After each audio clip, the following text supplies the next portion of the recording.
Does Trump ni dia nampak tak dia ni a bit hypocritical? Dia buat boleh, orang buat kat dia tak boleh.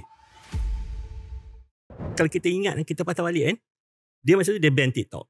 Right. Dia hanya benarkan TikTok beroperasi di US kalau Dijual. dia punya representatif dia yang memproxy dia beli shares TikTok. Which is now dah beli by Oracle yang beli kan. So dia punya proxies lah. Jadi dia dah block banyak kalau kita tengok kebanyakan macam Nvidia tu sendiri Nvidia tu dulu dia tak bagi supply chip dekat China. The advanced chips dia tak kasih Tapi tak tahulah macam mana dia punya negotiation dia dapat part of the ni, and then US government akan dibayar some profit daripada Nvidia tu, dia okay.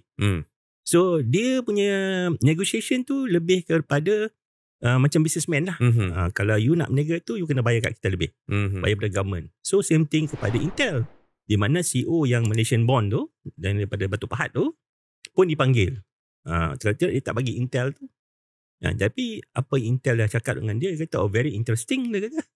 Dah dengar lepas dia punya negotiation dengan Intel punya CEO tu, lepas tu senyap. Tak ada isu lagi sebab tu.